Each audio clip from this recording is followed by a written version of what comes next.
सुविरंचनुतं शरण्यं वृत्त्यार्थित्यहं प्रतिपालो भवादुपूतं वन्दे महापुरुषते चरणारविंदम।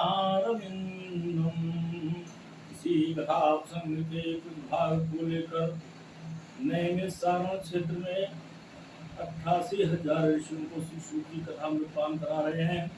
इसी कथा प्रसंग के कुछ भाग को लेकर राजा परीक्षित को श्री सुखदेव जी कथा में पान करा रहे हैं, जहाँ पर सुंदर सुंदर बालू के लहरियादार बिछौने पड़े हुए हैं। एक और ब्रह्मर्षि, एक और राजर्षि नारद देव सभी उपस्थित हैं। ठीक उसी कथा प्रसंग के कुछ भाग को लेकर मया कथा पुस्तुयते श्री प्रधान श्रोता हनुमान स्वस्थ श्रोता रहा सावधानतया कथा श्रवणन्तु बुर्यानंद कंद भगवान की जय। बोलिए श्री कृष्ण भगवान की। बहुत ही सुंदर प्रसंग चल रहा था। श्री धनीजा बाबा सेवा समिति द्वारा संचालित राम कथा सत्संग। एक घड़ी आधी में पुनियाद तुलसी संगत साध की हरे कोटि अपराध। 24 मिनट की एक घड़ी होती है। आधी घड़ी यानी 12 मिनट, आधी में पुण्य 6 मिनट का भी अगर सत्संग कोई करता है तो करोड़ों पाप उसके समाप्त हो जाते हैं। ये वेद और शास्त्र कहते हैं। हम लोग सवा घड़ी यानी 30 मिनट का सत्संग करते हैं। हमारे प्रधान श्रोता हनुमान जी कृष्ण से सुनते हैं और सभी श्रोता भी सुनते हैं। बहुत ही सुंदर प्रसंग चल रहा था।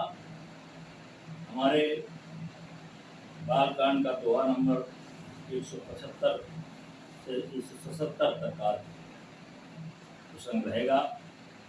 इसके पहले था प्रतापवान राजा, जिसने पूरे विश्व पर विजय प्राप्त कर ली। सारे राजा हार गए। ये आखेट खेलने गया। एक सूकर ने, मायावी सूकर था, उसने राजा को भ्रमित कर दिया, जंगल में ले गया, रास्ता भुला दिया। एक राजा को कपट मुन मिला।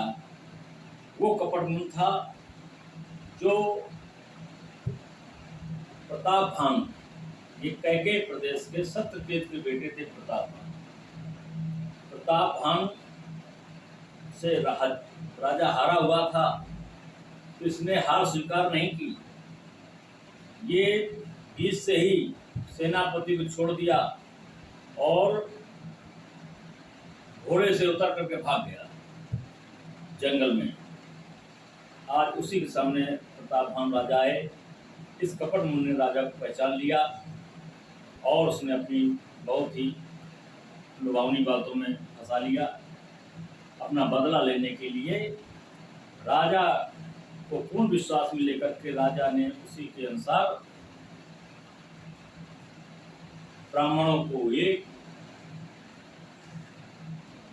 ब्राह्मण परवानों को नित्य भोजन के लिए उसने आमंत्रित किया और उसमें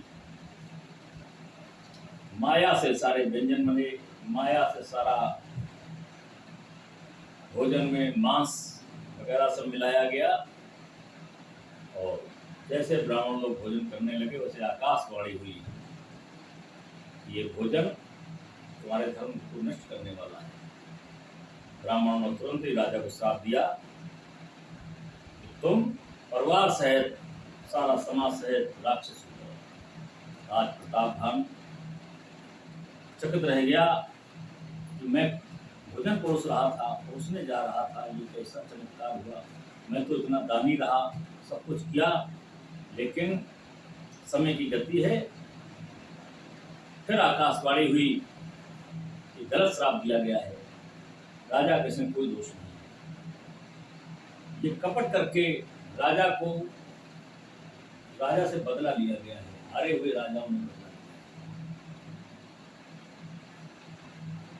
सारे जब श्राप मिल गया तो उस कपट मुनि ने सारे राजा जितने हारे हुए थे सबको सूचना कर दी। सारे राजा ले लेके सेना आ गए और चढ़ाई कर दी। राजा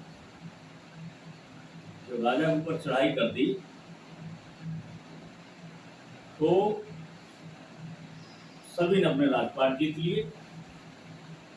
राजा सब नृत्य को प्राप्त हुए, सारा उनका कुल समाप्त हो गया, सारी सेना मारी गई और कैकेय प्रदेश पराधीन हो गया। सत्यकेतु कुल को नहीं बाचा, कोई सत्यकेतु कुल में नहीं बचा, यानी प्रताप भान के पिता थे सत्यकेतु। कैकेय प्रदेश की बात है। विप्र श्राप किम कोई असाचा, विप्र का श्राप कभी झूठा नहीं हो सकता है। रिपुजित सब नप नगर वसाई, निज पुर सगवने जस जस पाई। सारे राजा निभारे हुए थे, सब अपने पुनः अपने अपने नगर बसा लिए और सब लोग अपने अपने जीतने के बाद अपने नगर को वापस चले जाते हैं। भरद्वाज सुन जाहि सब होय विधाता बाम, घोर देव सम जनक जम ताहि ब्याल सम दाम।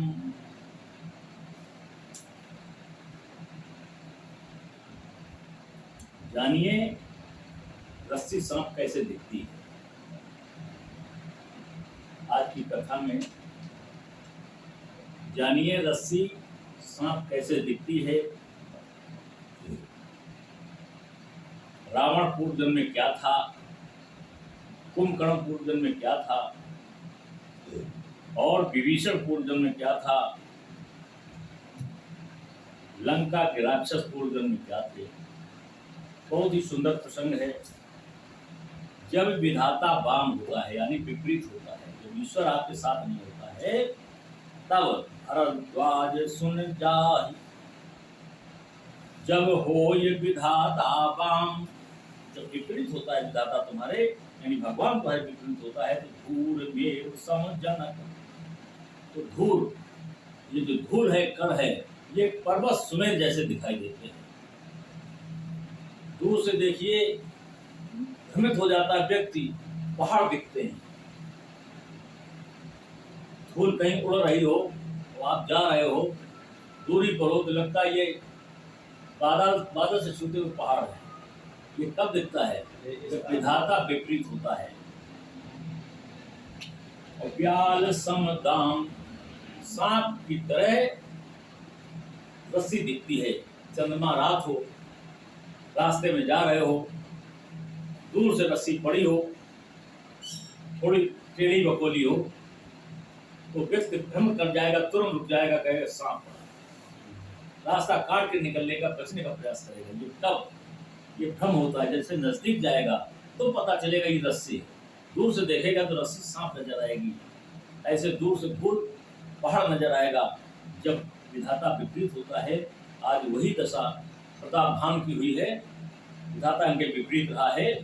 काल पाय मुनि सुन सुय राजा, भयो निशाचर सहित समाज। समय आया और वो प्रताप भान राजा आज निशाचर हो गया।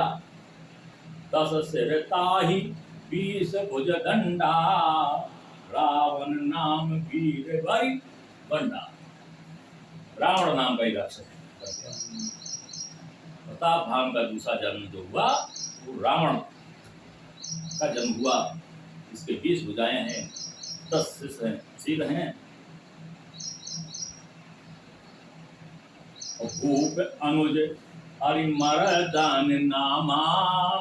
इस प्रताप भान का एक छोटा भाई था अर्दमन, अरिमर्दन। ये अरिमर्दन ये कुंभकर्ण बनता है। भूप अनुज अरिमर्दन नामा, और भयो सु कुंभकर्ण बल धामा। कुंभकर्ण होगा बहुत बड़ा बलवान है। सचिव जो है रहा धर्म रुच जासु। जो प्रताप भान का सचिव था,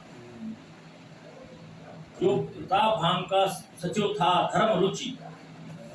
और भयो विमात्र बंधु लघु तासु। विमात्र मतलब दूसरी माँ, यानी सौतेला भाई हुआ विभीषण। जो इनका सचिव था ये विभीषण हो गया। नाम विभीषण यही जग जाना, संसार ने उसको विभीषण के नाम से जाना है। विष्णु भगत विज्ञान निधाना, बड़ा ही विज्ञानी है, विष्णु का आनंद भक्त है। रहे जे सुत सेवक नप के रे, जिन के संतानें जो थी 1,00,000 संतान प्रताप धाम के थी, वही 1,00,000 नाती, 1,00,000 बच्चे रावण के भी वही सब आ गए। 1,00,000 भूसवार नाती, वही सारा परिवार आ गया। उतनी संख्या रही जितनी प्रताप मान का, वही संख्या रही। नाम रहे जे सुत सेवक नप के रे, और भय निशाचर घोर खनेरे। बहुत ही विकट प्रकार के राक्षस हुए, बहुत ही विकट प्रकार के राक्षस है। कोई मिलाता कर काम रूप जिनस अनेका, कुटल भयंकर विवक्त विवेका। सब कामरूप कामी हुए हैं राक्षस। कृपा रहत हिंसक सब पापी, वरण न जाय विश्व परतापी। बड़े ही प्रतापी हुए हैं, बड़े ही प्रतापी हुए, बड़े ही विध्वंसक राक्षस बने हैं। साधारण राक्षस नहीं है, बड़े ही विध्वंसक राक्षस बने हुए हैं। उपजे जदप पुलस्त कुल, पावन अमल अनूप। और तदप महीश्वर श्राप बस, भय सकल अघरूप। आज प्रतापधान राजा कुल समेत रावण बन गया। हालांकि बहुत ही सुंदर पुलस्त कुल में इसका जन्म हुआ है। बड़े ही तपस्वी हैं, पावन सुंदर कुल है इनका। तदप महीश्वर श्राप बस, का श्राप है कि तुम राक्षस बनोगे। अच्छे कुल में जन्म है, बेटा अच्छे कुल में जन्म लेता है, लेकिन उसके अवगुण इतने होते हैं कि राक्षसी प्रवृत्ति हो जाती है। पिता के मूल कर्मों का विनाश करता है, पिता के कुल का विनाश करता है, माता के कर्मों का कुल का विनाश करता है, अपने भाइयों के कुल का विनाश करता है, अपने कुल का विनाश करता है। अच्छे कुल में जन्म होती है, बहुत ही अच्छे घरों में जिसका जन्म होता है, लेकिन अगर उसके पूर्व जन्म के अनुसार उसके कर्म भोग ठीक नहीं है तो वो उस घर में जन्म तो लेता है, लेकिन घर के विपरीत सारे का आचरण करता है। जैसे एक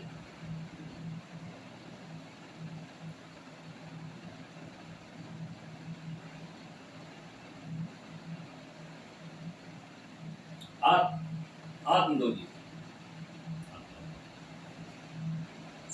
उनके संतान नहीं हुई, बड़ी तपस्वी थे, ब्राह्मण थे। प्रसाद लेकर के आए, उन्होंने अपनी पत्नी को दे देना, बच्चे होंगे। पत्नी ने खाया, कुछ कम ठीक लगा, आधा खाया आधा गैया हो गया। 2 बच्चों का जन्म हुआ। गाय से जो बच्चा पैदा हुआ उसका नाम गोकर्ण रखा गया। पूरा शरीर उसका मनुष्य का था और कान गाय के थे, इसलिए नाम पड़ गया गोकर्ण। गाय से पैदा हुआ, गाय के कान थे। बड़ा ही साधुवादी था, जबकि गाय से उसका जन्म था। एक जानवर से जिसका जन्म था बड़ा ही तपस्वी निकला, और एक माँ से जिसका जन्म हुआ उसका नाम धुंधकारी पड़ा। और धुंधली का स्वभाव था कि धुंधली कभी भी अपने पति की बात को विपरीत मानती थी। अगर पति दो कहें कि आज